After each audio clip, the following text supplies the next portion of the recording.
Jai Sri Krishna. It is important that we stay with and follow what Bhagwan is telling Arjun.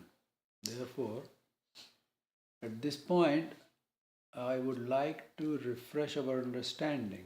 In chapter 9, Bhagwan told Arjun, the Guhyatamam, or the most secret Gyan. Anything with Bhagwan is in superlative, most secret Gyan.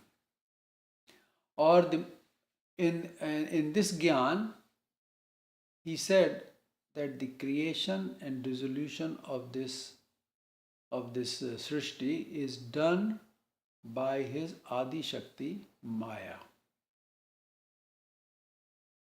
So this is a Guhya Gyan. What man does, man wants to say that is evolution. They have no concept that it can be created by some powers. So they come up with the evolution and other theories.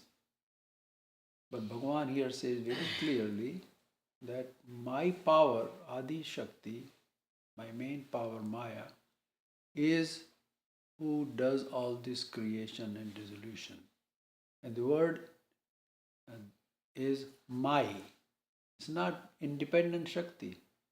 It is his own Shakti which does all this. All this is done repeatedly according to his desire. And there is a method, there is a reason why he does that. And under his supervision, Maya doesn't go around doing by herself anything. That power acts under his supervision. Thus understanding that Bhagwan is the Supreme Lord, we should abide by what his message is for us mortals. So first of all, we have to understand and accept the fact that he is the Supreme Lord.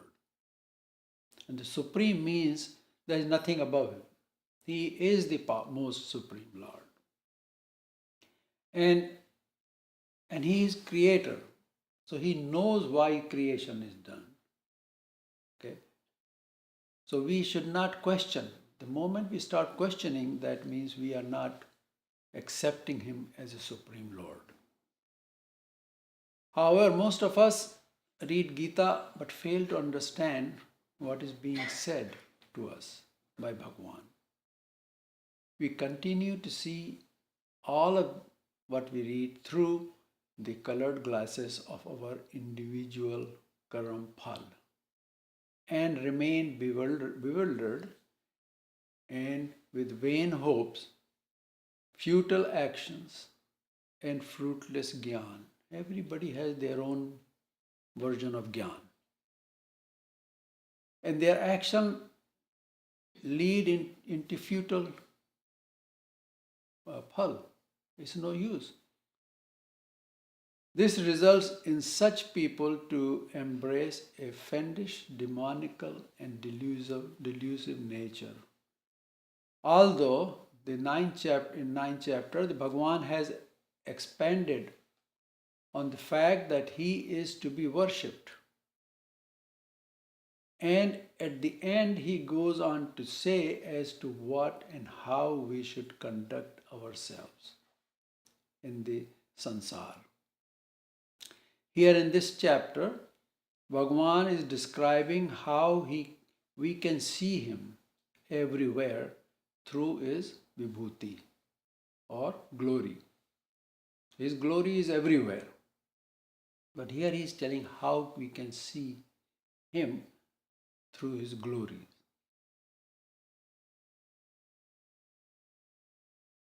Ishwar avatar,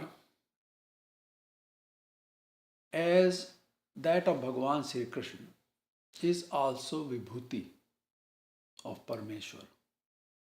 Earlier in Gita, Bhagavan has said that he is Supreme Lord. However, here when he said Vrishninam Vasudevasmi, that did show us that Vasudeva Krishna is Ishwar avatar with all the Shakti, all the powers, and not that of Vishnu, as is the popular belief. Next, Bhagavan has given emphasis on Karma Yoga. He could have given Gyan to all and could have done their Uddharan. Well, he did that, just that, 3 times in the very beginning, in the very first time the creation came about. However, Jeev could not retain the Gyan. He had no power to retain the Gyan and became engaged in doing Devta Karma, which results in bondage. Now, the rule is that if you do any karma, you must experience its consequences, which is called the fruit of action. Bhagavan Krishna says in Gita, I also come in samsara and do the karma. But these karmas do not bind me. They bind human beings, but they do not bind me, he says. Because, he says, I do not have any attraction or ichha or desire for the fruit of the action. He just does it because it is his job to do it. Ishwar takes avatar in samsara, not by accident. Comes in samsara for some purpose, a specific purpose. And when his job is done, he leaves. Okay? He has no attachment to anybody. If you do certain things according to the rules, he will reward you. He will never punish, but he will reward you for good things. So, we have to experience the consequence of our action. So if we do some action and say, this is what I have done, and identify ourselves with that action, then the wheel of action is turning and you have to be right there experiencing its fruit, which comes next, whenever it comes. And this is the bondage. And for that reason, we have to take birth after birth after birth. We cannot get away from this. We cannot escape from it.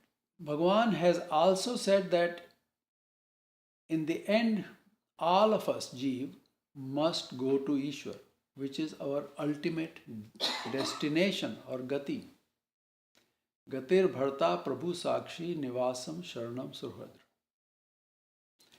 He is at the same time is our caretaker and well-wisher, Suhurat. Therefore, he told us the art of performing karma and experiencing the fruit of that karma, how to do it. If we were to follow his karma yoga, we will be able to escape the bondage of the karma, which compels us to repeatedly take birth in the sansar. Okay? It's very simple. Karma yoga is the art of action, performing action to get the yoga of Paramatma, to be with Paramatma. And Bhagavan says you cannot escape from karma. You have to do karma. Every day, every moment you're doing karma. But how you do it? It's the example which comes to my mind. A student, 10, 15, 20 students in a class. The teacher is teaching. That's also karma. Teacher is doing his karma, teaching. The students, their karma is to learn there. Some of them pass with distinction.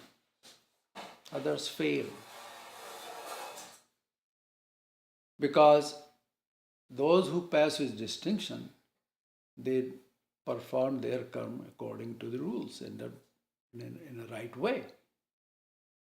So, same thing here. If we don't do our karma properly according to the rules, and Bhagavan said, I created this sansar. So everything, all the karma, everything is under his own supervision. So we must follow his rules, his tenet for us to do the karma. In Gita, Bhagavan is changing the mindset of Arjun one step at a time by answering his questions and concerns.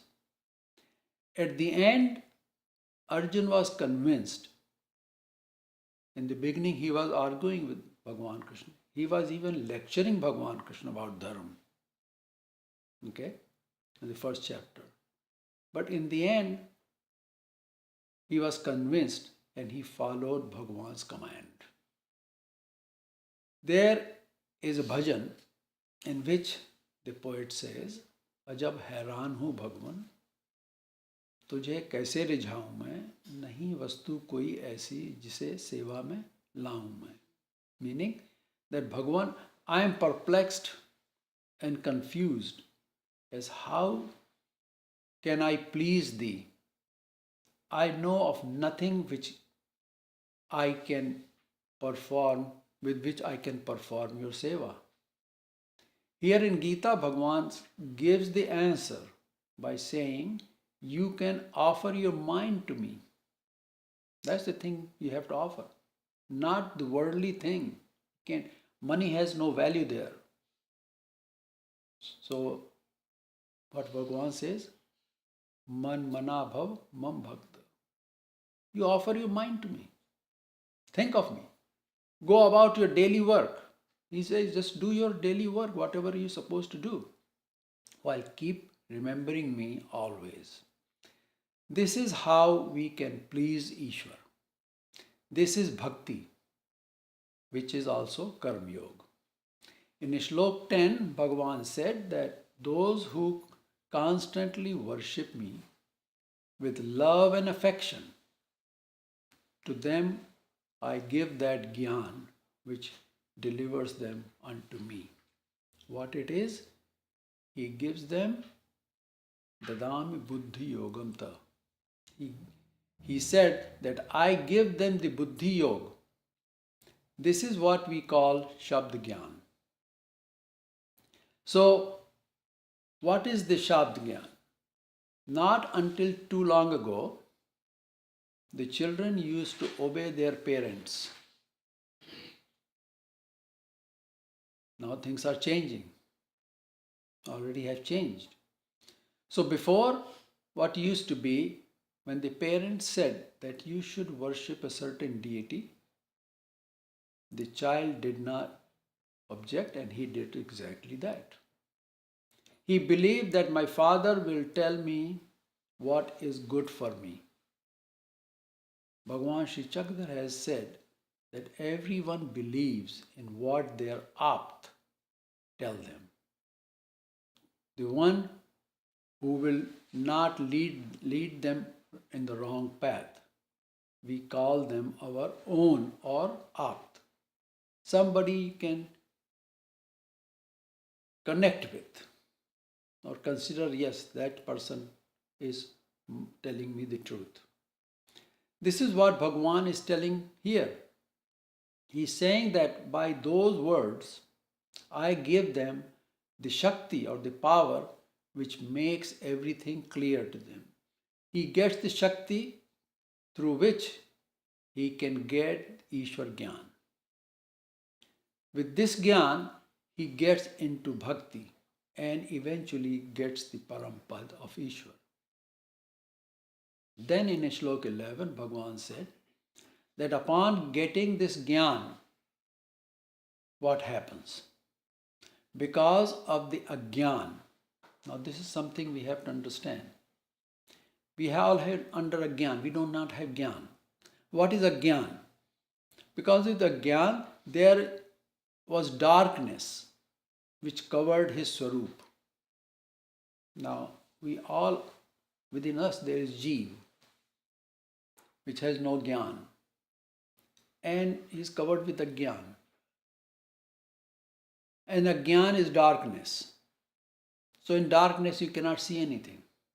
So Jeev cannot see anything what's going on, what he is, what Paramatma is, what anything else is. So when he cannot see, then he cannot believe. He doesn't believe it. But this Gyan, after the Shabd, in Shabd Gyan, Ishwar gives him that power. So he can see. His Sarup becomes, the darkness goes away. This darkness prevented him to see the correct nature of everything. Due to my mercy, Bhagavan says, what I do, Atma Bhavasto Jnana Deepena, situated within my Atma Bhav. Atma Bhavasto, situated within my Atma Bhav. There is the luminous Gyan Deep. Nobody lights that deep up. That deep has its own luminosity. It's always shining. And when it shines, the light goes everywhere. So when he shines that light on this Jeev, then the darkness goes away. And this Gyan Deep has innate power of generating the Gyan Shakti. Due to my mercy, Bhagavan says, I give him that Gyan Shakti from that Gyan Deep. And thus, Nashyami, the darkness of a Gyan which was within him, is destroyed. So Gyan is light. If you take literally, Gyan means to see something. You cannot see anything unless there is light. So, where the light gonna come from? In the physical world, the light comes from sun. But here Bhagavan says, the darkness which is covering the Atma, our Jeev Sarup, the sun cannot clear that. Sunlight doesn't work there. There you need Gyan Shakti. And Bhagavan says to those people who worship me repeatedly, constantly, eventually, with my mercy, I give them that Gyan Shakti. So when the Shabd Gyan continues, the Bhakti as described in Shlok 9, then one day the Agyan within him is destroyed by the shining bright light of the Gyan. Now in this light, he sees everything very clearly. This, due to my mercy, says Bhagavan, this is the state of Aparoksh Gyan. What was not visible, everything becomes very clear and paroksh. So Bhagavan says that those who do my bhakti, to them first I give the Buddhi Yoga, the Shabd Gyan, which ignites and increases the love within them for me. And my words become clear to him. See, before he had questions. People will have question about whether this is right or what not. But once a person gets that Gyan, little ignites, Gyan is ignited within him, then he has that love for Paramatma, and then whatever words are spoken by Ishwar Avatar, he believes them and he takes them to heart. Bhagavan says, my word become clear to him and his belief becomes stronger. Then with my mercy I shine the bright divine light in him and thus destroy the darkness within him, which was due to Agyan. Now he sees everything clearly. We now will take up the bhav of bhakti. So there is bhav of bhakti and Gyan. There's two separate things, bhakti and Gyan. So we'll take the bhav of bhakti first. In all of us there is an aspect called Hridaya Paksh. Hridaya Paksh, that means we have what we call heart. Okay? We do some things by heart, not by buddhi, by heart. Which we feel, it's called the feeling. It feels good, it feels right. That's Hridaya Paksh, which is related to the activities of our mind. Hridaya is mind. Then there is an aspect which we call the Buddhi Paksh, which is related to our Buddhi, reasoning, where a person does not do anything which is not as he does not think is reasonable to do. So that is Buddhi Paksh. Bhakti comes under Hridaya Paksh, and the Gyan comes under Buddhi Paksh. That's what Bhagavan says. I give them Buddhi Yoga. That's Buddhi Paksh. The ingredients of Bhakti are Bhav and Shraddha. For example, in Bhajan Kirtan, people dance with no inhibition. They don't feel anything, but they just go with the flow, just keep on dancing and chanting and do Kirtan. Right?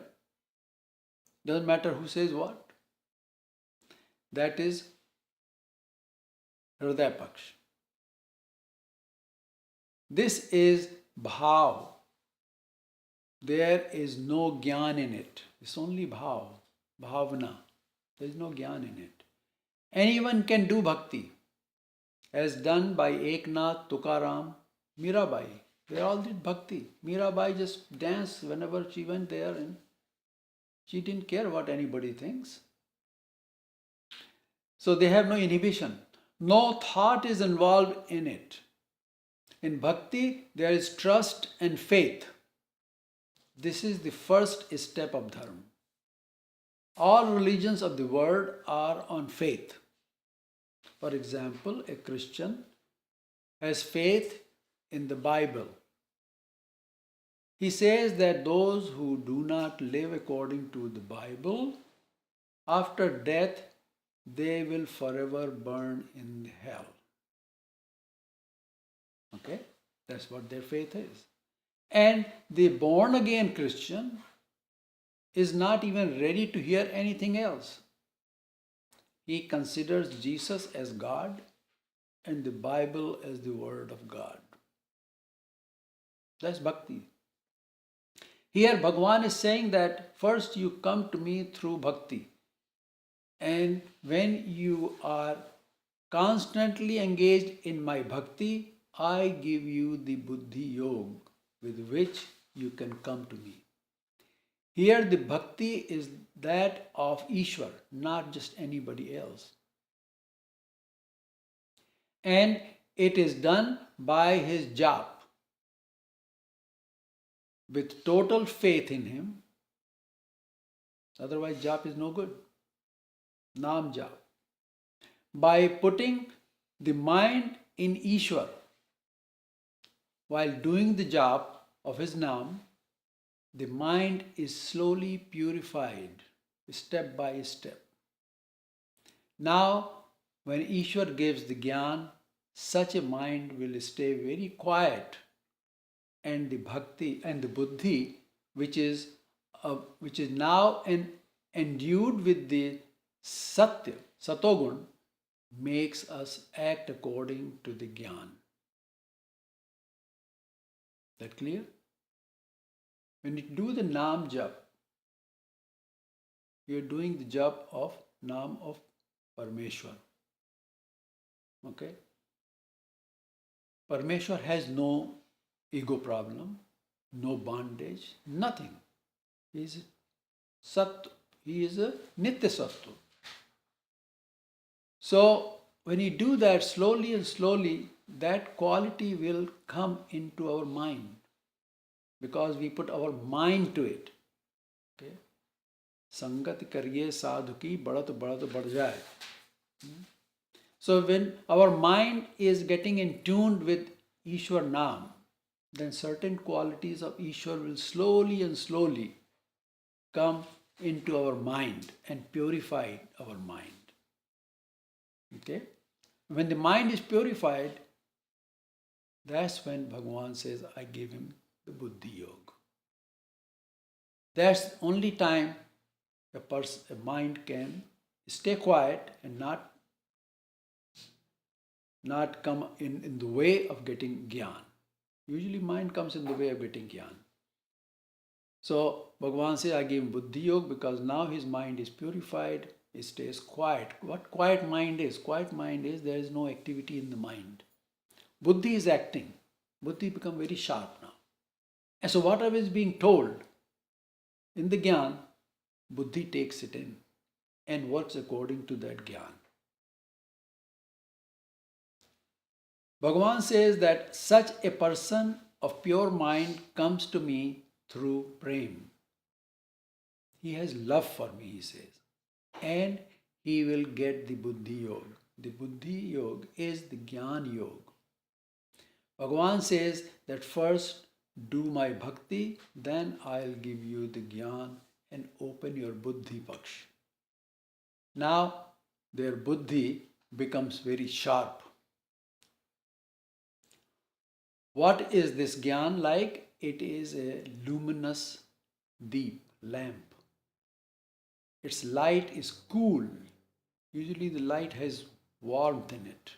This light is cool and is the brightest. There is nothing brighter than that. On those whom I give the Buddhi Yoga, who are still situated in the darkness of Agyan, I bestow my mercy and I destroy the darkness with the Gyan, which I give from my Gyan Swarup. This is the state of Aparoksha Gyan. Now with this light of the Gyan, he sees all, what the reality is. It includes all his karma. This includes all his karma. He sees his karma, past karmas. All devatas. He sees all the devatas. All prapanch. Everything in the prapanch, whatever is jal prapanch, he sees everything. And he sees me, Bhagavan says, Ishwar. He sees Ishwar. He sees his Swarup, full of sins. He sees that he is full of sin. And he sees Ishwar Swarup, pure and shiny. That's where the light is coming from. When he sees all his pap, all his karma, it makes him full of sorrow and pain.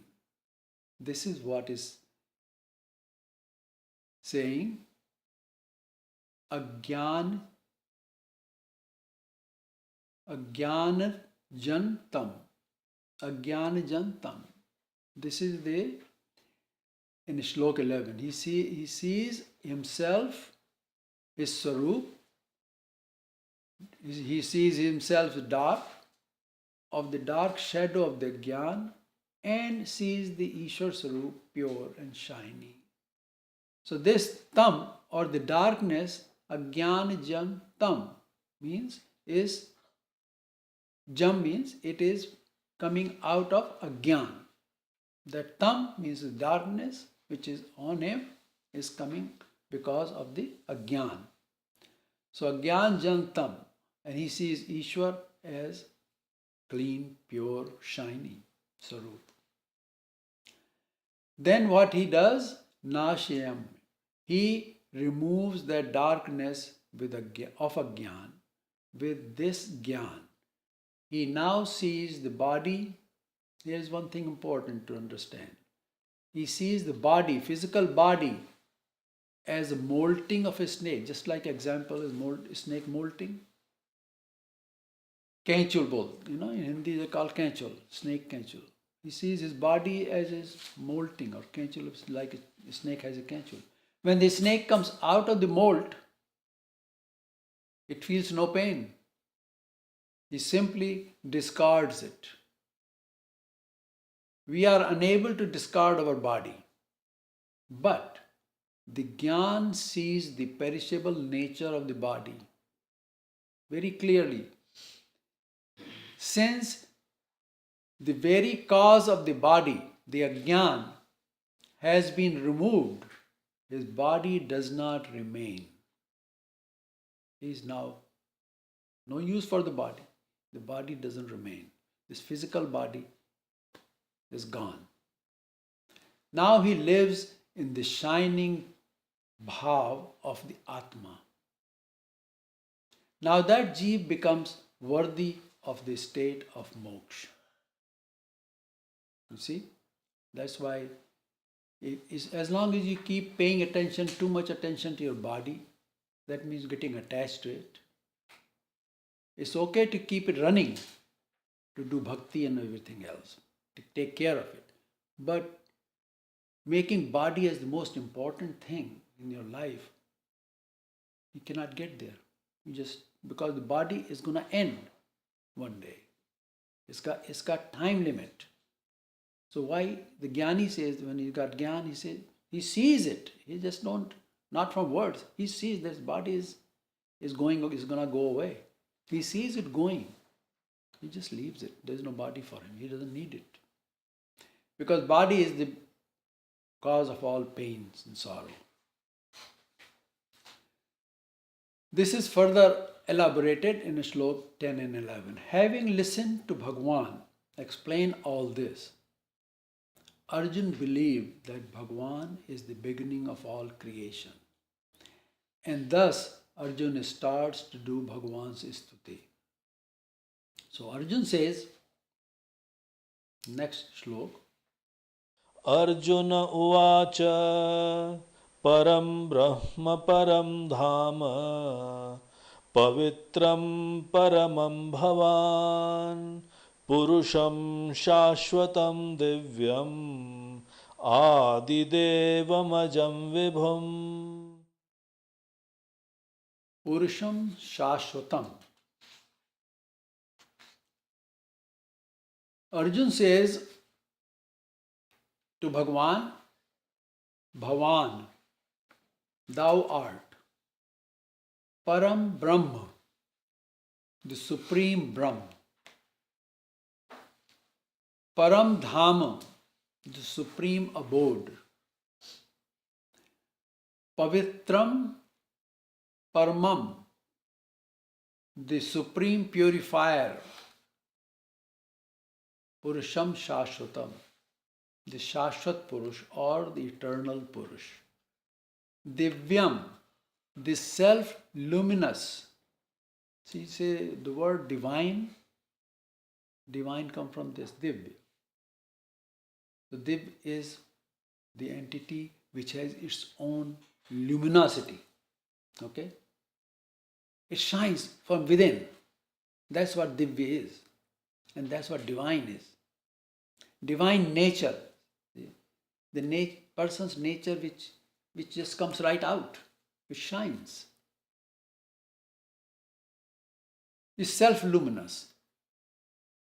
Adi Devam. Thou art the one before all Devatas. We saw that last time in the creation. Ajam, the unborn, the birthless one. The one who inspires is also called Aj.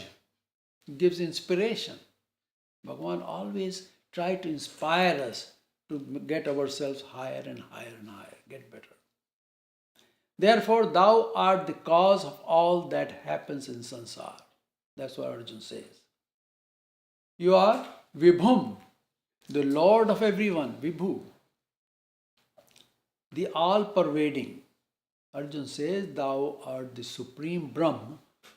And then when Arjuna says that thou art the Supreme Brahma, it implies that there is at least another Brahma.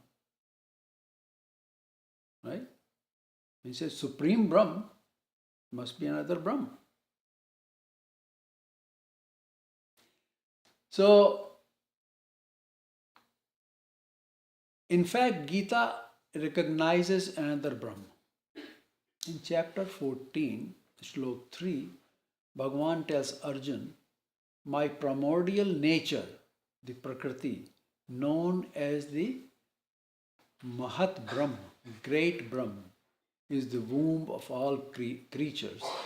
In that womb, I place the seed of all life. So Bhagavan Shri Chakradhar has recognized four Brahm: the Ishwar Brahm, Sat Brahm, Chit Brahm, and Vishwa Brahm. Panini has described Brahm as that which pervades. So there are four Brahm, and the Ishwar Brahm or the Ishwar is the supreme Brahm, since Ishwar is all pervading. So Arjun says to Bhagavan, thou art the supreme Brahma. That's the first thing he says. The supreme abode, the purest and supreme purifier. Not just you are pure, but you purify. How? With the Gyan.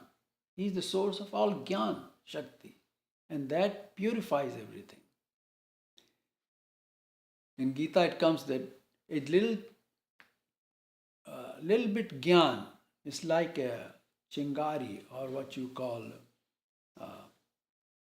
little flame which can burn the whole forest away. So, you are eternal Purush. Thou art self-luminous, meaning that there is no light that can shine on thee. It also means that your Gyan can only be given by thee. You are the only one who can give your Gyan, and no one else. Thou art the divine, the one before all Devata. Thou art unborn, inspiration for all, and the Lord over everything. Now Arjun understood and believed that this to be the truth. He's not just saying for the sake of saying these words coming from his heart. He believed it to be truth. How Arjun came to believe this is in the next slok.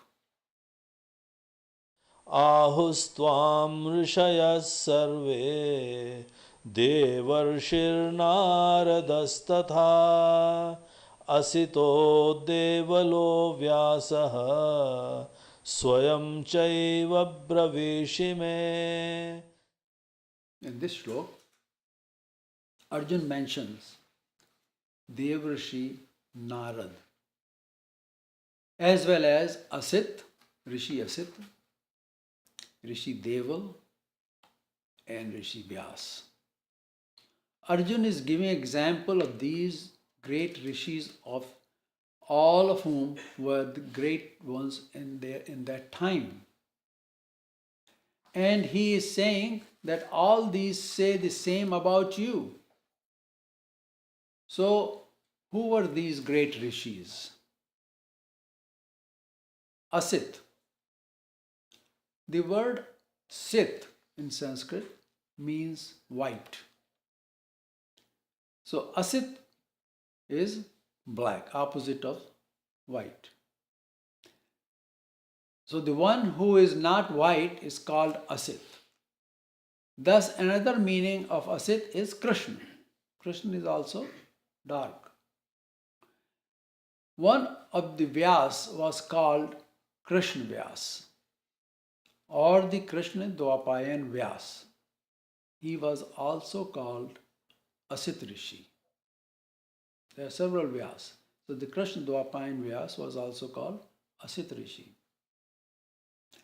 The one who is commonly called Vyas is Parashar Vyas, is the son of Rishi Parashar. So becomes Parashar Vyas. These are two Vyas mentioned here by Arjun. Also Arjun says Deval Rishi. Deval Rishi did tapasya of Shiv at Sahyadri Parvat. This is in Maharashtra. And in the Treta Yuga, that's what he did. He erected a small Shivling with a little bit of sand and continued his tapasya of Shiv. This resulted in this ling to grow and it reached Swarg. This alarmed Indra, who is the king of the Swarg. Deval, he requested Vishnu to do something about Deval, what he is doing. Then Trimurti Dattatreya Bhagavan appeared and told Deval Rishi that what you're doing is not right. Stop doing this. Deval Rishi refused to recognize Dattatreya Bhagavan. Consequently, Dattatreya Bhagavan, what he did with his hands, he started to bring the ling down all the way to the earth.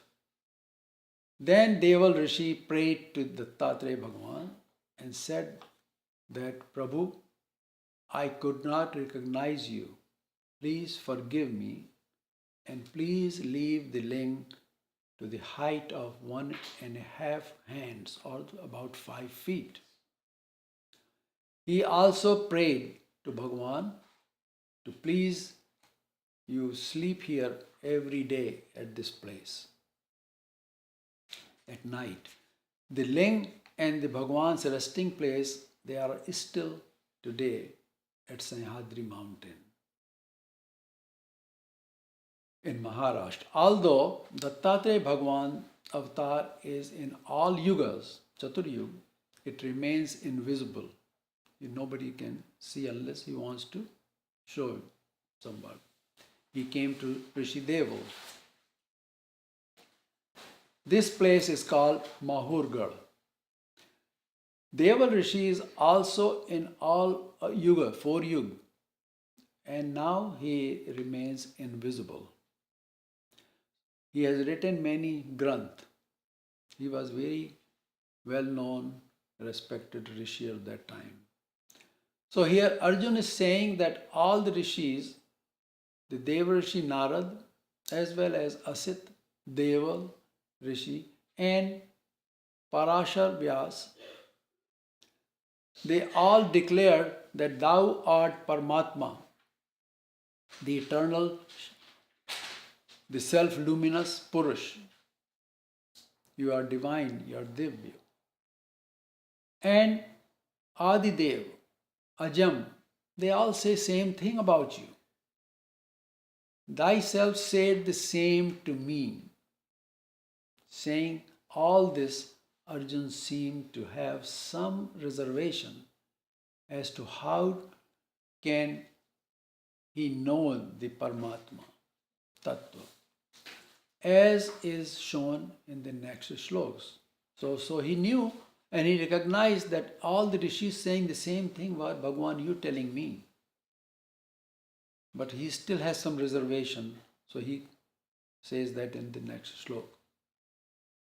सर्वमेतत् ऋतं मन्ये यन्मां वदसि केशव न हि ते भगवन् व्यक्तिं विदुर्देवान दानवाः.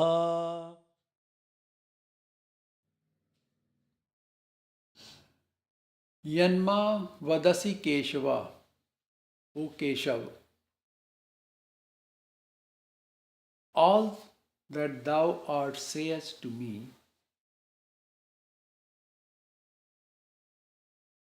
Sarvam etat ritam manye.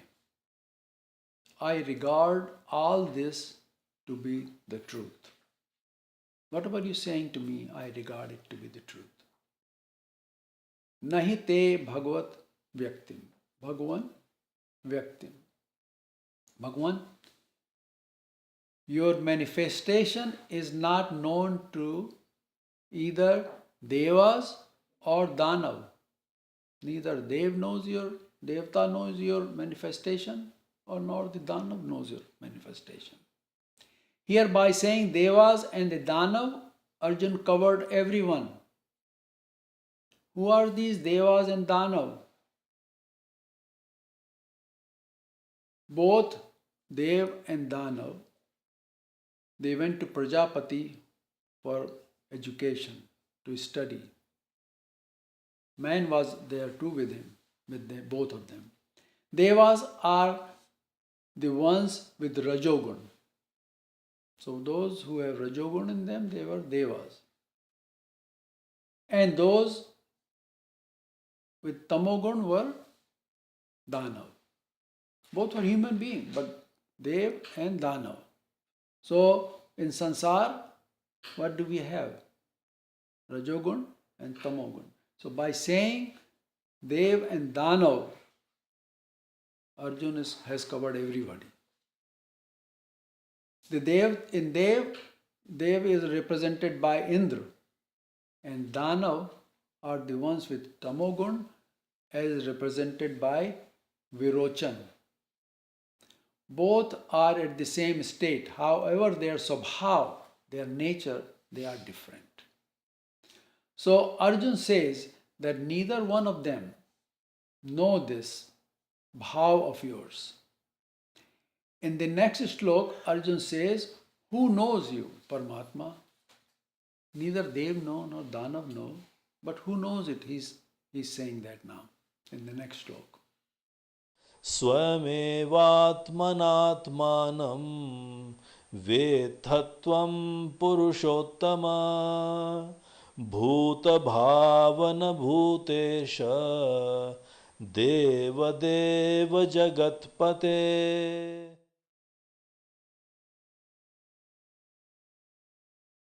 Purushottam, O Supreme Purush, Bhut Bhavan, thou uplift all beings, they all depend on thee. Bhutesha, O Lord of all being, Ish of all Bhut is Bhutesha. Ish means Malik or the Lord. Dev Deva, thou art Dev of all Devatas. All Devatas worship you. So you are Dev of all Devatas. Jagat Pate, O Creator and the ruler of the Jagat. Sansar runs under your rule. Therefore, Tvam Veta, thou knows. What thou knows? Swaya Swameva Atmana Atmanam. Thou alone yourself know thy Atma by thy Atma. No one else knows thee. So Paramatma is, nobody knows except Paramatma himself. Says, thou alone yourself know thy Atma by thy Atma. No one else knows. He says, वक्तुमर्हस्य शेषेण Divya ह्यात्मविभूतयः याभिर्विभूतिभिर्लोकान् इमांस्त्वं प्राप्य तिष्ठसि. Divyahi Atma Vibhutaya, thy divine Atma Vibhuti. See, the glory of thy Atma, Atma Vibhuti, means where thy Atma is present in a special way. Here, Atma means the Ishwar Sarup. So, where Ishwar Sarup is present as Vibhuti or the glory in a special way, which has pervaded everything. Wherever there is Vibhuti of Ishwar, it does not mean that that entity has become Ishwar. Wherever Ishwar Vibhuti is present, doesn't mean that is Ishwar. That is his Vibhuti. So that is simply we cannot consider the vibhuti of Ishwar as Ishwar and pray it. Don't pray it. So thou art the only one capable of in entirety Yavir Vibhuti, by which Vibhuti, Vyapya, having filled and pervaded Imam Lokam, all this lok, sansar.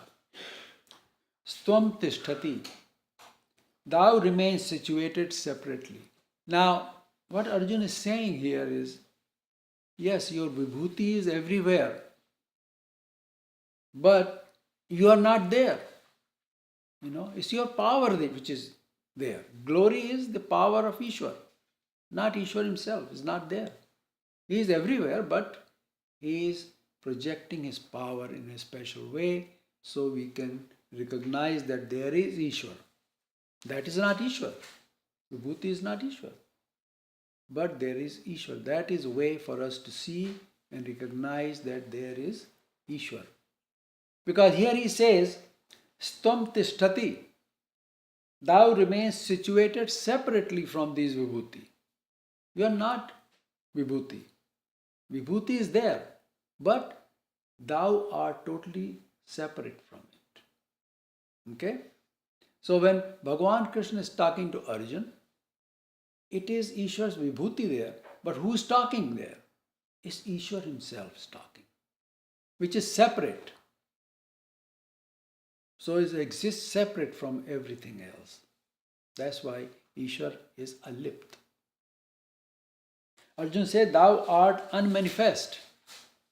However, wherever in sansar thy Shakti appears, we can know thy existence. So he says, I feel, and Arjuna says next, Katham vidyamaham yogin tvam sada parichintayan keshu keshu cha bhaveshu chintyosi bhagavan maya.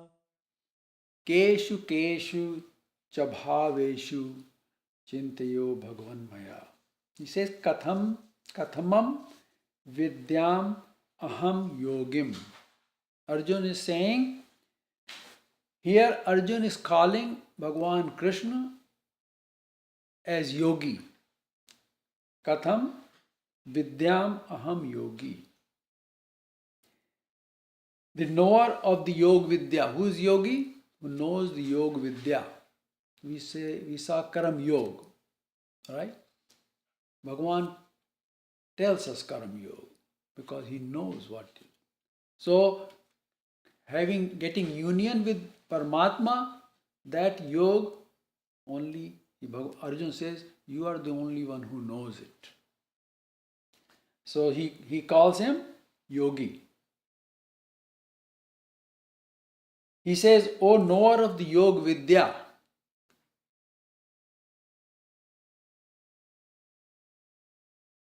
Bhagavan, please tell me. He is asking him very nicely. He is saying humbly, he said, Bhagavan, you tell me, Sattvam Sada Parichintayan, that doing your jap and constantly remembering thee, how shall I know thee, that thou art everywhere? That's the question he's posing. Bhagavan says, you remember me constantly. Do my jap, then I'll give you buddhi yoga. He says, by doing your jap constantly, like you said, parichintayan, do chintan, how shall I know thee, that thou art everywhere? Tell me, O Bhagavan. Keshu keshu cha bhaveshu, in what and what?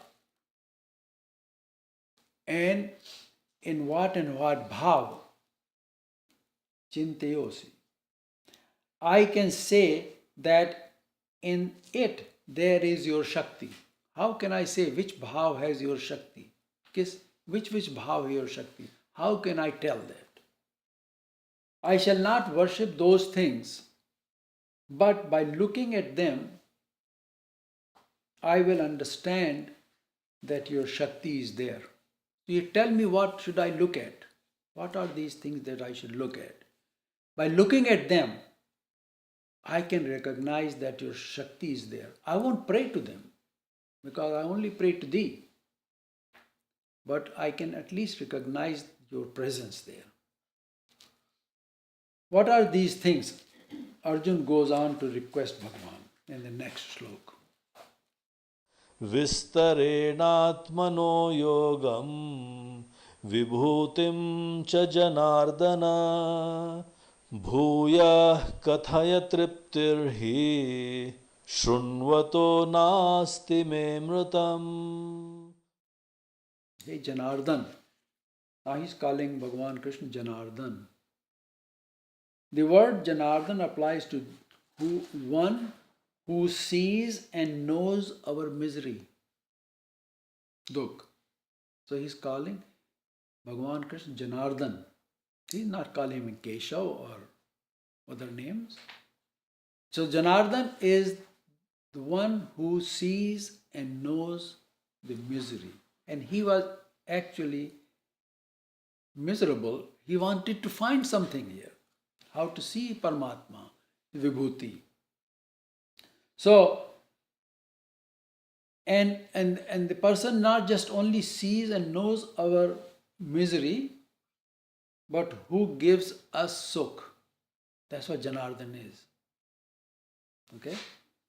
He knows our misery, but he delivers sukh to us, takes away our misery. So Arjun addresses Bhagavan as Janardhan. Atmano yogam. He says the yog power of thy Atman Atma. The yog power of your Atma. Because that yog power, Jeev can be one with him. Yog power of your Atma. Or that thy Sarup. That yog power Atma means Sarup here.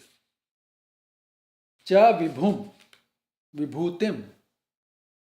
And the vibhuti, your yog power and the vibhuti of those powers. Wherever thy Shakti are expressed. Bhuya kathaya.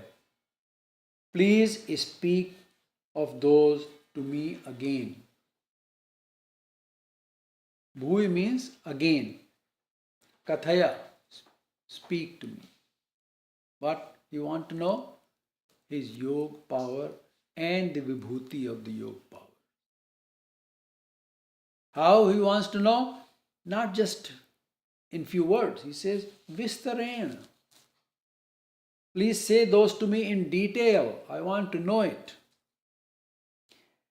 And why Arjun wants Bhagavan to say those to him again and in detail?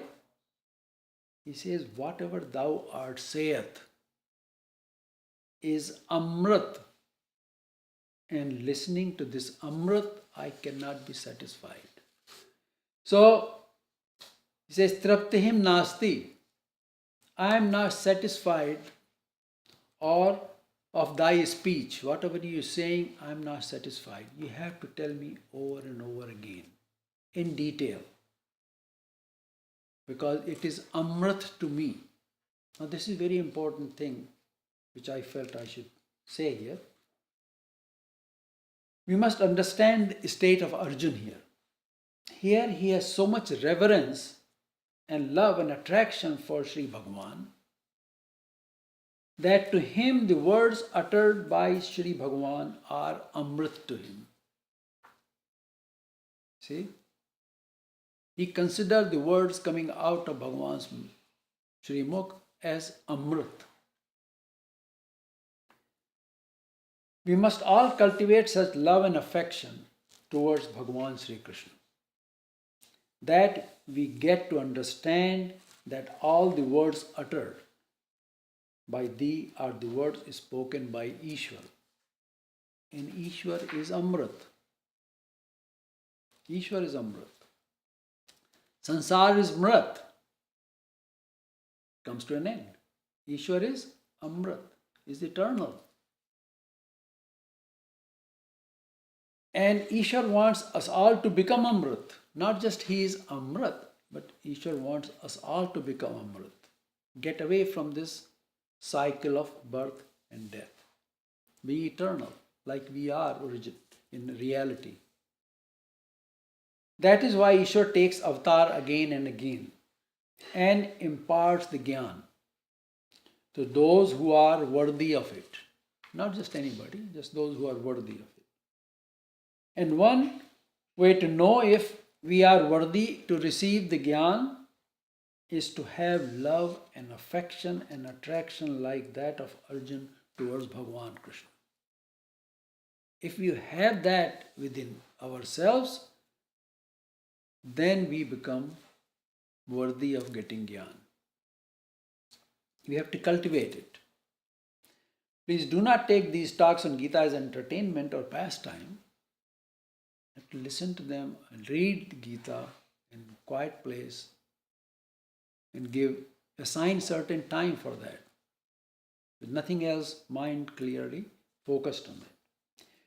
We must realize that each day that passes by, we have one less day in this body on the earth. The death is staring at every one of us. That was the case with Arjun when he saw all those lined up to fight in the war Mahabharata. He saw death everywhere. He knew that with Gandhi, death will come to everyone except the 5 brothers. None of them will survive. Everywhere else will be gone. So that death was staring at him. Now back to Gita. So Arjun says, O Janardhan, Kripaya, kindly say thy Vibhuti in detail again. Thy word are Amrit, and like having taken a sip of Amrit, one wants more and more and more, since he is never satisfied. Listening to thee, I want to hear more. So what is Amrit? We read in Mahabharata and other places that there was Samudra Manthan, and there came up a urn with Amrit in it.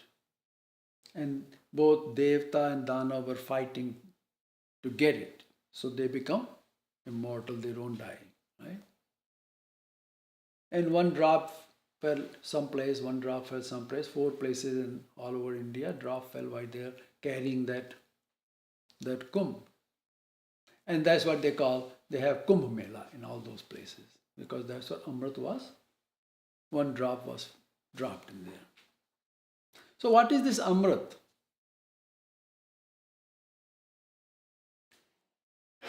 It is when taken a sip of it, one keeps constantly wanting more and more and is never satisfied. That is what Amrit is. It is unlike consuming worldly things, where after consuming so much, one does not want any more. Right? If you're eating some mishthan, keep eating more and more and more, after a while, you're satisfied, I don't want any more. Right? It's not true with Amrit. You're never satisfied with Amrit. With these things in sansar, with which you get satisfied for time being, that vasana still remains within us to enjoy this thing again some other day. That's called vasana, right? And this vasana is what goes with us when we leave this body. That's the vasana sharir. Our ichha, that we couldn't finish this time, I got to do this, and I like it so much, I got to do more and more and more of it. Okay, satisfied for time being, but want to do more. And that vasana sharir goes, and that's where the next birth comes from. These Jad and Chetan items or entities are all dead. They are called Jad. They are not mrat. They are mrat. They are not amrat. They all come to an end. Or the decaying entities which give pleasure in sansar and give satisfaction for time being, for a small time frame, but the desire to visit and enjoy it again still remains within us. Okay? That desire is within us. Whether we know it or not, can't deny it. This desire or ichha is called vasana. It is this vasana which remains in us and causes us to come in the sansar again and again. Arjun found amrit in the vachans spoken by Bhagavan Sri Krishna. He says to Bhagavan that I want to hear your words again. I am still not satisfied in hearing the amrit of thy speech. What it is that Arjun wants to know? He wants to know the yoga and vibhuti. That's what he said before. Of Ishwar. So, in entire Gita, Sri Bhagavan has mentioned 70 places out of numerous vibhuti. He recognized 70 vibhuti in Gita. In these 70, Bhagavan mentions 7 women also, in whom the power is mine, he said. So said thee. Bhagavan was pleased listening to this stuti of Arjun, his prayer, and he was pleased with it. And what Bhagavan said to Arjun, we'll take up next time. Jai Shri Krishna.